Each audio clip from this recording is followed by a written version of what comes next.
Hello students, आप सभी का मेरे इस YouTube channel value for time में स्वागत है।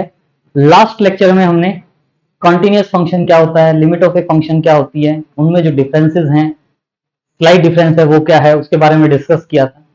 आज हम डिस्कस करेंगे कि डिसकॉन्टिन्यूअस फंक्शन, मतलब वो फंक्शन जो कॉन्टिन्यूअस नहीं होता वो डिसकॉन्टिन्यूअस फंक्शन होता है। डिसकॉन्टिन्यूअस फंक्शन को डिफाइन करेंगे, फिर उसके बाद डिफरेंट काइंड्स ऑफ डिसकॉन्टिन्यूटी, किस किस टाइप की डिसकंटिन्यूटी हो सकती है उनको डिस्कस करेंगे, और उसके बाद लास्ट में एक सिंपल सा रिजल्ट है कॉन्टिन्यूटी का, इसको हम डिस्कस करेंगे। तो सबसे पहले डिसकंटिन्यूअस फंक्शन क्या होता है देखें। डिसकंटिन्यूअस फंक्शन क्या होगा? If function is said to be discontinuous at x point x is equal to a, if f is not continuous at x is equal to a, यानी उस पॉइंट पर अगर फंक्शन कॉन्टिन्यूअस नहीं है, continuous है तो उसके लिए हम डिफाइन कर चुके हैं लास्ट लेक्चर में कि कैसे कॉन्टिन्यूअस होगा, कैसे डिफाइन करेंगे, कैसे प्रूव करेंगे कि फंक्शन कॉन्टिन्यूअस है। लेकिन अगर मान लो हम ये कहते हैं कि फंक्शन कॉन्टिन्यूअस नहीं है, तो उस फंक्शन को हम क्या कह देंगे? Discontinuous function. तो इसके लिए हमारे पास डिफरेंट काइंड्स ऑफ डिसकंटिन्यूटी है। तो डिफरेंट काइंड्स ऑफ डिसकंटिन्यूटी क्यों है? क्योंकि आपको पता है कि अगर आप at x is equal to a function को कॉन्टिन्यूअस कहते हैं तो उसका क्या मतलब होता है? Limit x tends to a, f of x is equal to f of a. अगर ये वाला पार्ट इक्वल होता है तो फंक्शन को हम क्या कहते हैं? Continuous at x is equal to a. लेकिन अब हम कह रहे हैं कि ऐसा नहीं है, क्योंकि फंक्शन को हम डिसकंटिन्यूअस करें। ऐसा नहीं है तो कुछ भी हो सकता है कि एफ ऑफ ए डिफाइंड ना हो, लिमिट एग्जिस्ट नहीं करती हो, एफ ऑफ ए फाइनाइट आ जाए, डिफाइंड का मतलब फाइनाइट, लिमिट की वैल्यू इनफाइनाइट आ जाए, या लेफ्ट हैंड लिमिट तो एफ ऑफ ए के इक्वल आ जाए लेकिन राइट हैंड लिमिट ना आए। तो डिफरेंट पॉसिबिलिटीज हैं। तो उन डिफरेंट पॉसिबिलिटीज के लिए जो डिफरेंट डिसकंटिन्यूटी होगी उसको हमने डिफरेंट काइंड ऑफ डिसकंटिन्यूटी के नाम से इसको हम रिप्रेजेंट करते हैं। तो हमारे पास देखिए हम क्या कह रहे हैं, डिफरेंट काइंड्स ऑफ डिसकंटिन्यूटी जो हैं वो क्या होंगी, उनको हम वन बाय वन डिस्कस करेंगे आज के लेक्चर में। तो a function f from a to r is discontinuous at point x is equal to a in the following ways. सबसे पहले क्या हो सकता है कि सबसे पहले जो हम कहते हैं कि फंक्शन को चेक करो कि उस पॉइंट पर फंक्शन डिफाइंड है या नहीं। तो अगर उस पॉइंट पर फंक्शन डिफाइंड ही नहीं है तो आगे वाला पार्ट ही खत्म हो जाता है, तो फंक्शन कॉन्टिन्यूअस नहीं होता। तो सबसे पहले तो क्या कहते हैं कि फर्स्ट जो टाइप है उसमें क्या कहते हैं, f of a is not defined. अगर f of a is not defined है तो क्वेश्चन ही कंप्लीट हो गया कि फंक्शन डिसकंटिन्यूअस। लेकिन आगे जो है हम क्या कह रहे हैं, discontinuity of first kind. Discontinuity of first kind किसको कहेंगे हम? किस टाइप की डिसकंटिन्यूटी को डिसकंटिन्यूटी ऑफ फर्स्ट काइंड कहेंगे? If limit x tends to a negative f of x यानी left hand limit, and limit x tends to a positive f of x यानी right hand limit, both exist करती है but are unequal. मतलब left hand limit is not equal to right hand limit, मतलब दोनों की दोनों values कुछ ना कुछ फाइनाइट वैल्यूज तो आएंगी, एग्जिस्ट तो करेंगी, लेकिन इक्वल ना हो, अनइक्वल हो, तो उस टाइप की डिसकंटिन्यूटी को हम क्या कहेंगे? फर्स्ट काइंड की डिसकंटिन्यूटी ऑफ फर्स्ट काइंड। तो डिसकंटिन्यूटी ऑफ फर्स्ट काइंड के लिए हमारे पास जो एग्जांपल बनता है बड़ा अच्छा एग्जांपल है, और इसमें हमें एक अच्छा इंपॉर्टेंट पॉइंट भी सीखने को मिलता है जिसको बच्चे इग्नोर करते हैं। 100% श्योरिटी के साथ कहता हूं, जब आप इसको सुनेंगे तब आपको पता चल जाएगा कि यहाँ जो एक पॉइंट है, सिंपल सा पॉइंट है, लेकिन बच्चे इस पॉइंट को इग्नोर कर देते हैं। क्वेश्चन सॉल्व सही करते हैं, क्वेश्चन में रटा रटाया काम करते हैं, लेकिन इसमें आप देखेंगे कि एक पॉइंट आएगा जिस पे बच्चे ध्यान नहीं देते, लेकिन हमें उस पॉइंट पे ध्यान देना चाहिए, क्योंकि हम रट लेते हैं क्वेश्चंस को सॉल्व करते हुए, आंसर भी सेम आता है। ये 100% श्योरिटी के साथ कहता हूं, बच्चे इस क्वेश्चन को अपने आप इजीली सॉल्व कर लेते हैं, लेकिन वो जो पॉइंट है वो देखना जरूरी है, इसीलिए इस एग्जांपल को लिया गया है। सिंपल सा एग्जांपल है। For example, consider the function f of x is equal to mod x upon x if x is not equal to 0 and f of x is equal to 1 if at x is equal to 0। तो f of 0 की value 1 है, और अब हम इसमें right hand limit find out करेंगे। Right hand limit और left hand limit. तो राइट हैंड लिमिट के लिए क्या फॉर्मूला था? Limit x tends to a positive, a की वैल्यू 0 है, तो limit x tends to 0 positive f of x is equal to limit x tends to 0 positive f of x। f of x की value क्या है? mod x upon x। और इसको हम substitution method से सॉल्व करते हैं। क्या करते हैं? x टेंड्स टू 0 पॉजिटिव है तो क्या कहते हैं? Putting x is equal to 0 plus h, x is equal to 0 plus h as x tends to 0। अगर x की वैल्यू 0 है तो h की वैल्यू भी किसको टेंड करती है? जीरो को, as x tends to zero, या हमने वैसे तो यहाँ x टेंड्स टू जीरो की बजाय यहाँ हमने वर्ड मेंशन करना चाहिए x tends to zero positive. अगर x जीरो पॉजिटिव को टेंड करता है तो h किसको टेंड करेगा, जीरो को। हालांकि मीनिंग दोनों से सेम आएगा, लेकिन बेस्ट लगता है क्योंकि हमारे पास लिमिट में क्या है, लिमिट में हमारे पास क्या है, x tends to zero positive. तो हमें क्या कहना चाहिए, as x tends to zero positive h tends to zero. क्या होगा, ये जो पार्ट है इसको हम क्या लिखेंगे, ये जो पार्ट है इस पार्ट को आगे हम यहां क्या लिखेंगे, limit h tends to zero, जहां जहां x है वहां क्या लिख देंगे, जीरो प्लस h, जहां जहां x है वहां zero plus h, mod of zero plus h upon zero plus h, zero cancel, क्या रह जाता है, limit h tends to zero, मेरे पास यहां रह जाता है मॉड h, और मॉड h में हम कहते हैं h पॉजिटिव क्वांटिटी है। हमें पता है किसी भी फंक्शन का मॉड फाइंड आउट करते हैं, mod x is equal to क्या कहते हैं, x if x is greater than or equal to zero, minus x if x is negative. अगर x नेगेटिव है तो मॉड x की वैल्यू माइनस x कहते हैं, मॉड पॉजिटिव क्वांटिटी आ जाती है। तो जो मॉड ऑफ h है, हमने इसमें h को पॉजिटिव ले लिया, और h को पॉजिटिव ले लिया तो मॉड h को क्या कह दिया, h अपॉन h, h से h कैंसिल हो गया, वन आ गया, limit h tends to zero one होगा तो वन आ गया। मतलब राइट हैंड लिमिट जो है मेरे पास इस क्वेश्चन में, राइट हैंड लिमिट की वैल्यू क्या आ गई, वन। राइट हैंड लिमिट जो है, राइट हैंड लिमिट क्या आ गई, वन। अब हम फाइंड आउट करेंगे लेफ्ट हैंड लिमिट। जो पॉइंट है वो ये है, हमने यहां पे भी h पॉजिटिव लिया है, अगले वाले पार्ट में भी जब left hand limit find out करते हैं तो उसमें भी पॉजिटिव लेते हैं, लेना होता है पॉजिटिव, लेकिन बच्चे को पता ही नहीं होता कि पॉजिटिव क्यों ले रहे हैं, उसका भी रीजन आपको बताया जाएगा।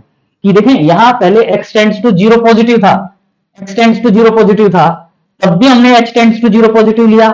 जो हम लेफ्ट हैंड लिमिट सॉल्व करेंगे, लेफ्ट हैंड लिमिट, इसमें मेरे पास क्या, लेफ्ट हैंड लिमिट का मतलब limit x tends to zero negative, ऊपर लगाना चाहिए हमें, zero negative f of x, यानी limit x tends to zero negative mod x upon x।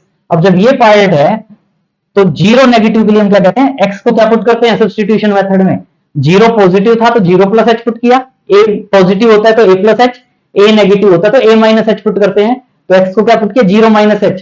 तो as x tends to zero negative क्या कहेंगे, h टेंड्स टू जीरो। देखिए दोनों में, यहाँ पे x tends to zero positive है तो भी h tends to zero, x tends to zero negative है तो भी h टेंड्स टू जीरो। दोनों के केस में ये h tends to zero same चीज लिख रहे हैं, लेकिन दोनों के केस में क्या होता है, h पॉजिटिव होता है।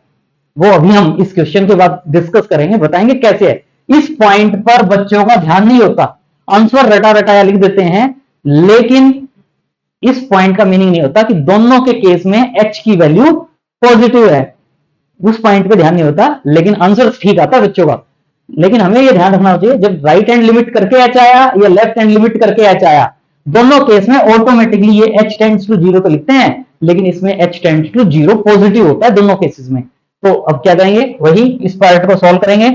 तो limit x tends to zero negative को क्या लिख दिया, limit h tends to zero mod x, x को क्या लिख दिया, मॉड में zero minus h upon zero minus h is equal to limit h tends to zero. देखिए मेरे पास था mod minus h, mod minus h, mod minus h की वैल्यू इसने सॉल्व करके क्या लिख दी, h, मॉड माइनस h को यहां क्या लिख दिया, h।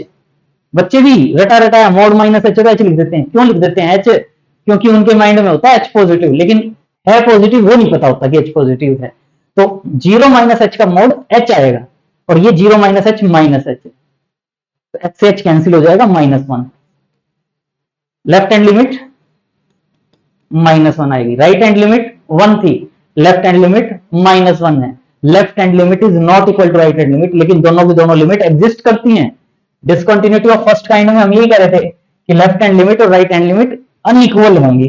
तो left hand limit is not equal to, left hand limit is not equal to right hand limit, so function is discontinuous at x is equal to 0 and this discontinuity is of first kind। ये discontinuity first kind की है। ध्यान दें, यहां जब इसमें भी मेरे पास था लिमिट x टेंड्स टू 0, अभी ये जो पॉइंट आपको मैं जिस पॉइंट पे जोर दे रहा हूं ना, इस पॉइंट को अभी मैं नेक्स्ट स्लाइड में डिस्कस करूंगा, और इस पॉइंट को जरूर ध्यान देना है आपने, क्योंकि ये नॉलेज बहुत ज्यादा जरूरी है।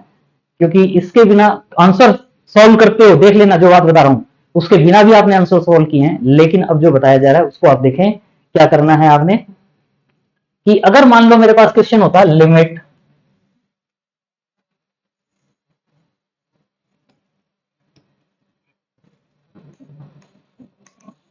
x tends to 0 greatest integer of x, इसको सॉल्व करके मैं चेक करना चाहता हूं लिमिट एग्जिस्ट करती है या नहीं।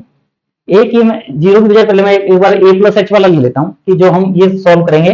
लेकिन इससे पहले अगर मान लो मेरे पास क्वेश्चन में है limit x tends to a negative f of x, इसको सॉल्व करते हैं तो हम क्या करते हैं, पुट करते हैं x को a माइनस एच, x को a माइनस एच, और कहते हैं as x tends to a negative h tends to 0, as x tends to a negative h tends to 0।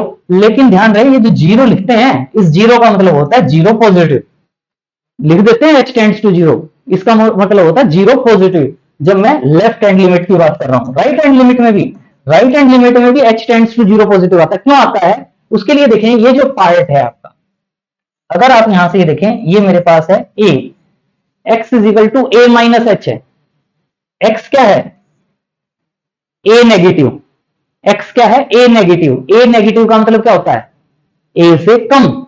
इसका मतलब अगर ये a है, अगर ये a है तो x जो होगा मेरा वो a के लेफ्ट साइड में होगा या राइट साइड में। जब x a से कम है, जब x a से कम है तो a की लेफ्ट साइड में होगा, x यहां होगा। और यहां से आप देख रहे हो x is equal to a minus H है, तो h की वैल्यू क्या हो जाती है a माइनस एक्स, h की वैल्यू क्या हो जाती है a माइनस एक्स। और यहां से आप देख रहे हो a बड़ा है x से, a x से बड़ा है तो a माइनस एक्स क्या होगा, a माइनस एक्स क्या होगा पॉजिटिव, यानी h क्या होगा पॉजिटिव। h जीरो को तो टेंड करता है लेकिन h क्या होगा पॉजिटिव होगा। इसी वे में अगर हम वही अब सॉल्व करने के लिए तो इसको यही लिखते, इसके बाद हम क्या लिखते limit h tends to 0 f of a minus h, मतलब जहां जहां x है वहां a माइनस एच पुट कर देते और फिर उसको सॉल्व करते। हम सॉल्व वाला पार्ट सबको आता है, लेकिन ये नहीं पता होता कि जब सब्सटीट्यूशन मेथड करके ये जो h टेंड्स टू 0 आता है ये ऑलवेज जीरो पॉजिटिव आता है, चाहे लेफ्ट हैंड लिमिट हो चाहे राइट हैंड लिमिट हो। तो इसी में अगर राइट हैंड लिमिट की बात करते हो, राइट हैंड लिमिट क्या होगा, limit x tends to a positive f of x, और इसमें भी क्या पुट करते हो x is equal to a plus h. तो as x tends to a positive h tends to 0 लिखते हैं, as x tends to a positive h tends to 0 लिखते हैं। कैसे लिखते हैं, क्योंकि पॉजिटिव होता है दोनों में, चाहे लेफ्ट हैंड लिमिट चाहे राइट हैंड लिमिट। तो क्यों, क्योंकि अगर मान लो ये a है, ये a है तो x क्या है a पॉजिटिव मतलब a से आगे है तो x यहां होगा। और यहां से मेरे x is equal to a plus h है तो यहां से h की वैल्यू क्या हो जाती है x minus a।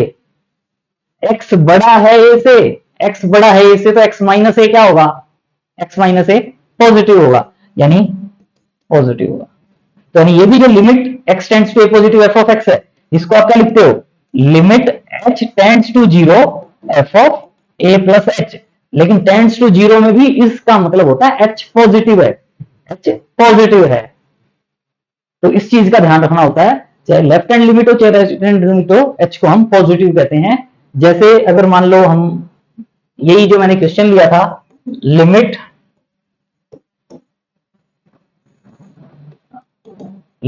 x tends to 0 greatest integer of x, अगर मैं ऐसे लिखता हूं limit x tends to 0 greatest integer of x, लेकिन जब ये x लिखा हुआ है ना x टेंड्स टू 0, तो इसका मतलब x पॉजिटिव भी हो सकता है नेगेटिव भी हो सकता है, लेकिन आफ्टर सब्स्टिट्यूशन जब h टेंड्स टू 0 आता है तो वो ऑलवेज पॉजिटिव आता है। इस पॉइंट पे जोर इसलिए दे रहा हूं, बच्चे क्वेश्चन सॉल्व करते हैं लेकिन जोर नहीं देते। तो क्या लिमिट एग्जिस्ट करती है या नहीं, अगर ये हमने चेक करना है तो हम पहले क्या फाइंड आउट करते हैं, लेफ्ट हैंड लिमिट क्या कहते हैं, limit x tends to 0 negative fx, क्या करते हैं x को क्या पुट करते हैं 0 माइनस एच। तो as x tends to 0 negative h tends to 0 कहते हैं, 0 मतलब 0 पॉजिटिव हो जाता है। तो ये क्या हो जाता है, लिमिट h टेंड्स टू 0, यहां तो नेगेटिव पॉजिटिव था, यहां कुछ नहीं लगाते ऑटोमेटिकली पॉजिटिव, इसीलिए इन दोनों में डिफरेंस है। ये पहले गिवन था, ये आफ्टर सब्स्टिट्यूशन आया है। आफ्टर सब्स्टिट्यूशन वाले में कुछ नहीं लिखा हुआ तो भी टेंड्स टू 0 पॉजिटिव है, यहां नहीं लिखा हुआ तो जीरो पॉजिटिव के लिए भी सॉल्व करेंगे और जीरो नेगेटिव के लिए भी। ये नहीं कि डायरेक्ट एक्स की वैल्यू जीरो पुट करें और कहते जीरो आंसर आ गया, क्योंकि इस क्वेश्चन में लिमिट डज नॉट एग्जिस्ट आती है। क्या पुट करोगे, जीरो माइनस एच, यानी limit h tends to zero, greatest integer of minus h. आपको पता है ग्रेटेस्ट इंटीजर फंक्शन जो होता है, ये ग्रेटेस्ट इंटीजर फंक्शन, इसका मतलब क्या होता है, this value is greatest integer less than और इक्वल टू एक्स। यानी अगर 4.5 का ग्रेटेस्ट इंटीजर कहते हैं तो 4 होता है, माइनस 4.5 का ग्रेटेस्ट इंटीजर कहते हैं तो -5 होता है। मतलब ये आपको पता है कि ये 4 है, 4.5 है, तो 4.5 से जो छोटी वैल्यूज हैं इनमें जो ग्रेटेस्ट इंटीजर क्या होता है, लेस देन और इक्वल टू एक्स, 4, तो 4 आ जाता है। लेकिन अगर मैं यहां 4.5 कहता हूं, माइनस का 4.5, तो इससे पहले मेरे पास क्या आएगा, -5, तो ये वाली वैल्यू क्या आ जाती है, -5। माइनस एच क्या करते हैं बच्चे, एच को जीरो समझ के माइनस एच मतलब माइनस से छोटा करके डायरेक्ट इसकी वैल्यू क्या कर देते हैं, -1 लिखते हैं, -1, लेकिन पता नहीं होता क्योंकि एच पॉजिटिव अगर है, चाहे एच की वैल्यू 0.01 हो, एच इज इक्वल टू 0.1 हो, तो -0.1 का ग्रेटेस्ट इंटीजर -1 आ गया। लेकिन क्या होता है कि अगर ये एच नेगेटिव होता, अगर ये एच नेगेटिव होता तो नेगेटिव इंटू नेगेटिव पॉजिटिव हो गई, आंसर 0 आ जाता। लेकिन रटा रटाया -h का ग्रेटेस्ट इंटीजर -1 लिख देते हैं। इसी वे में राइट हैंड लिमिट की बात करें, अब तो समझ में आई गया आप लोगों को, limit x tends to 0 positive, greatest integer of x, वही 0 प्लस h पुट करोगे तो limit h tends to 0, 0 plus h आ जाएगा और ये वाली वैल्यू 0 आ जाती है। राइट हैंड लिमिट तो 0 आएगी, लेकिन लेफ्ट हैंड लिमिट -1 आएगी। Left hand limit is not equal to right hand limit, तो इसका मतलब लिमिट डज नॉट एग्जिस्ट। लेकिन बस ये ध्यान रखना है, सब्सटीट्यूशन मेथड के बाद जो ये h आता है, ये h टेंड्स टू 0 पॉजिटिव होता है ऑलवेज, लेकिन बच्चे इस पॉइंट पे ध्यान नहीं देते, लेकिन आगे से आप सभी इस पॉइंट पे ध्यान देंगे। तो डिसकंटिन्यूटी ऑफ फर्स्ट काइंड हमने देखा। नेक्स्ट है हमारा discontinuity of second kind.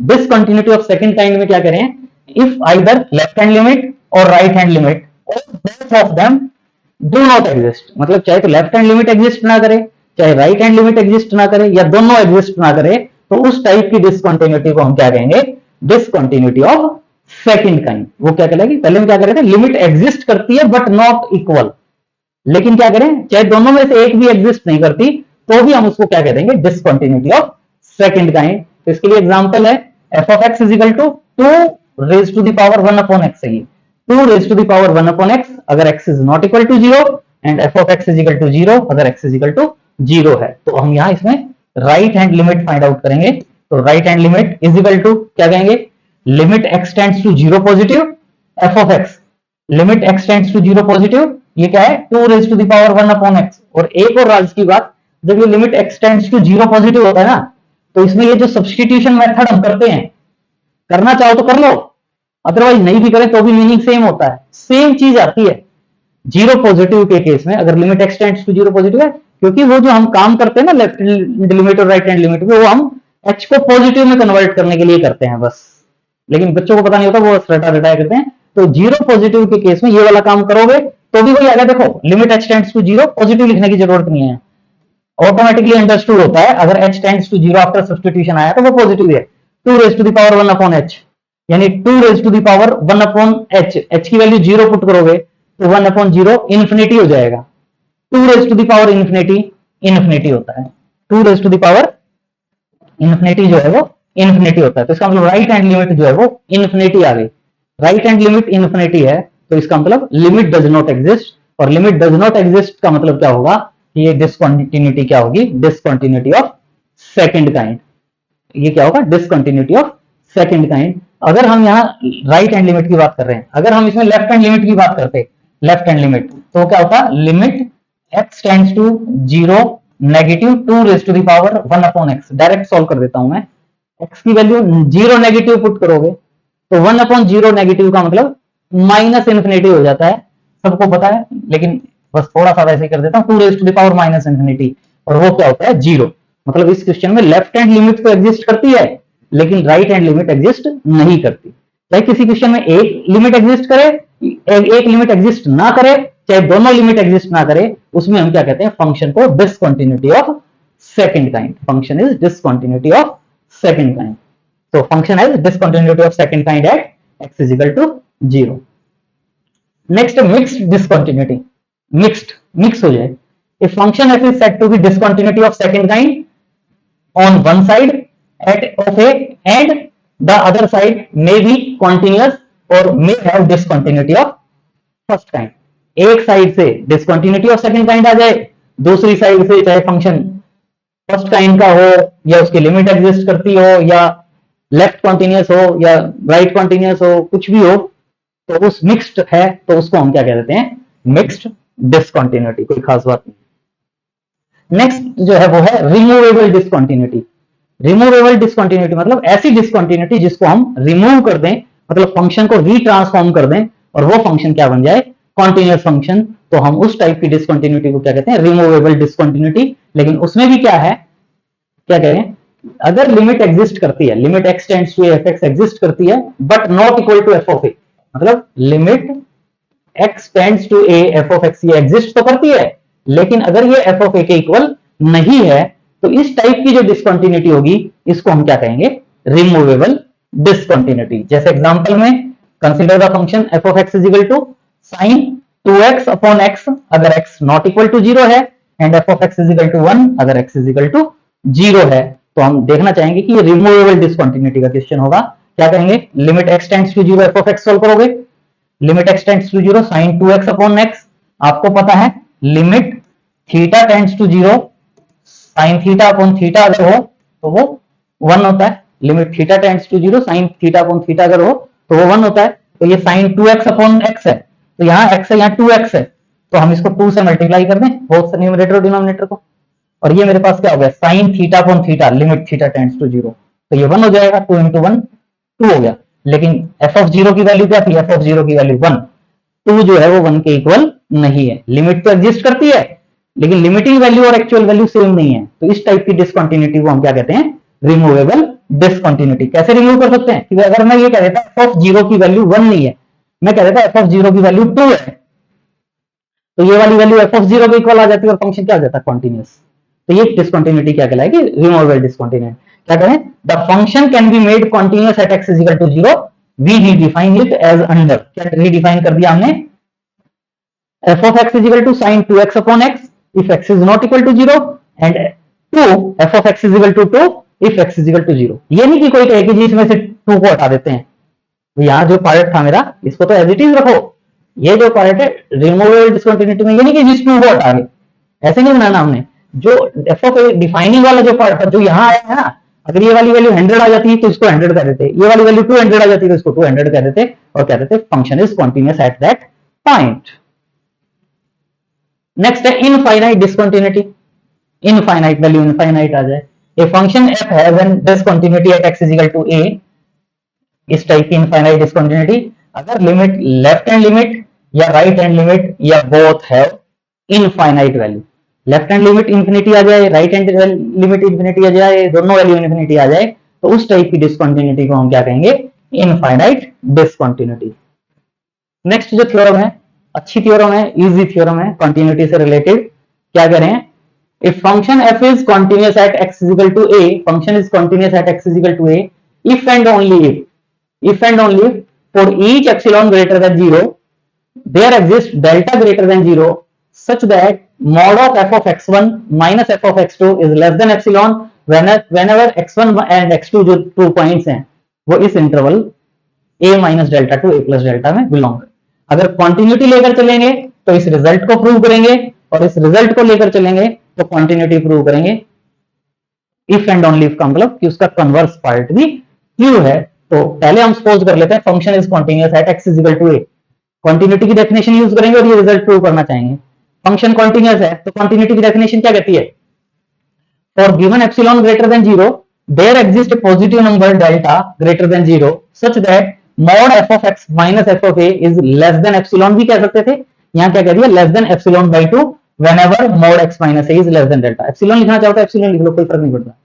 Epsilon या एप्सिलॉन डैश भी लिख सकते हो और लेना चाहो तो इसका मतलब f of x minus f of a mod is less than epsilon by 2 whenever x belongs to a minus delta to a plus delta। इसका मीनिंग ये होता है, ये हमने फर्स्ट जो लेक्चर था उसमें लास्ट लेक्चर में डिस्कस किया है, तो उससे आप देख सकते हो कि ये वैल्यू कैसे आई, x belongs to a minus delta to a plus delta। अब यहां से मैं कह रहा हूं इसमें एक पॉइंट x1 है एक x2 है, तो x1 के लिए ये रिजल्ट होल्ड करेगा, तो इसमें जहां जहां x है वहां x1 लिख देते हैं, क्या होगा x1 और x2 इस इंटरवल में बिलोंग करते हैं, तो क्या होगा mod f of x1 minus f of a is less than epsilon by 2 mod f of x2 minus f of a is less than epsilon by 2, क्योंकि x1 x2 दोनों point इस interval में लाई करते हैं, लेकर चले हम। तो mod f of x1 minus f of x2 को सॉल्व करें, क्योंकि हमने यही वाली वैल्यू सॉल्व करनी है ना, this value is less than epsilon, तो mod f of x1 minus f of x2 को सॉल्व करें, इसमें हम f of a ऐड और सब्ट्रैक्ट कर रहे हैं, और हमें पता है कि mod a प्लस b हमेशा क्या होता है लेस देन और equal to mod a plus mod b। तो अब हम इसको ये जो पार्ट है इसको a ले लें या a प्लस बी की जगह a माइनस बी कहें, mod a minus b is less than और equal to mod a plus mod b, क्योंकि ये वाला जो पार्ट है ये वाला पार्ट क्या बन जाएगा minus of f of x2 minus f of a, यानी a minus b, a minus b को क्या लिख सकते हैं लेस देन और equal to mod a plus mod b, और ये वाला जो पार्ट है इसको क्या कह सकते हो लेस देन एप्सिलॉन बाई 2, ये भी less than epsilon by 2, epsilon by 2 plus epsilon by 2 यानी एप्सिलॉन, यानी mod f of x1 minus f of x2 is less than epsilon whenever x1 and x2 belongs to open interval a minus delta to a plus delta। कई बार बच्चे ये कह देते हैं कि जी epsilon by 2 क्यों लिया, एप्सिलॉन बाई 2 क्यों लें या क्यों लिए। अगर कोई एप्सिलॉन बाई 2 नहीं लेना चाहता तो क्या करो यहाँ एप्सिलॉन डैश पुट कर दो, यहाँ एप्सिलॉन डैश पुट कर दो, तो इसके लिए ये वाली वैल्यू एप्सिलॉन डैश आ जाएगी, ये वाली वैल्यू एप्सिलॉन डैश आ जाएगी, तो ये वाला जो पार्ट है यहाँ ये जो पार्ट था ये वाला पार्ट क्या जाएगा epsilon dash plus epsilon dash यानी 2 एप्सिलॉन डैश आ जाएगा। हमें क्या चाहिए था यहाँ एप्सिलॉन, तो क्या कहते हैं 2 एप्सिलॉन डैश को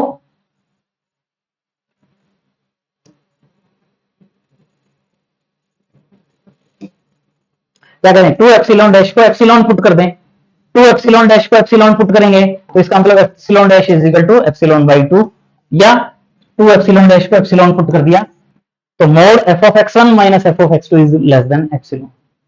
एप्सिलॉन बाई 2 इसलिए पुट किया क्योंकि हमें पता था आगे 2 स्टेप्स को ऐड करना है, कई बार हम एप्सिलॉन बाई 3 ले लेते हैं, हमें पता होता है कि 3 स्टेप्स फॉर्म होंगे उनको ऐड करेंगे, नहीं तो एप्सिलॉन डैश पुट करके 2 एप्सिलॉन डैश आया तो उसको एप्सिलॉन कह दें, 3 एप्सिलॉन डैश आए तो उसको एप्सिलॉन कह दें, 100 एप्सिलॉन डैश आए तो उसको एप्सिलॉन कह दें, उसके अकॉर्डिंग सॉल्व कर सकते हैं। कन्वर्स पार्ट वेरी इजी है, कन्वर्सली वही let for each epsilon greater than 0 there exist delta greater than 0 such that, इस रिजल्ट को लेकर चल रहे हैं हम, कह रहे हैं ये रिजल्ट होल्ड कर रहा है और हमने क्या प्रूव करना है function is continuous at x is equal to a, और हमें पता है फंक्शन कॉन्टिन्यूअस कब होता है जब वो इस रिजल्ट को सेटिस्फाई करता है। mod f of x minus f of a less than epsilon whenever mod x minus a is less than delta, अगर हम ये प्रूव कर देते हैं तो हम क्या पाएंगे function is continuous at x is equal to a और हमारा क्वेश्चन कंप्लीट हो जाएगा। तो इसके लिए क्या करें कि ये रिजल्ट ट्रू है इस इंटरवल के सभी पॉइंट्स के लिए, तो इसमें हम जो x1 है इसको x पुट कर दें और x2 को a पुट कर दें, x भी इसी इंटरवल का कोई पॉइंट हो जाएगा, इसका मतलब क्या हो जाएगा x, a तो है ही है, x इसमें बिलोंग करता है, तो अगर इसमें हम x1 को x पुट कर देते हैं और x2 को a पुट कर देते हैं तो क्या हो जाता है ये वाला पार्ट किसमें कन्वर्ट हो जाता है mod f of x minus f of a is less than epsilon whenever x belongs to a minus delta to a plus delta, और ये जो x belongs to a minus delta to a plus delta है इसको क्या लिख सकते हैं mod x minus a is less than delta, यानी function is continuous at x is equal to a, कि जो at x is equal to है फंक्शन कॉन्टिन्यूअस होगा, हेंस द रिजल्ट यही हम प्रूव करना चाहते थे। तो ये हमारा आज का टॉपिक, हम नेक्स्ट लेक्चर में डिस्कस करेंगे। अगर वीडियो अच्छा लगा तो please like share and subscribe, जिसने सब्सक्राइब नहीं किया है वो इस चैनल को जरूर सब्सक्राइब करें, और सब्सक्राइब कर लिया तो शेयर करें, लाइक करें। Thanks for watching, see you in next video.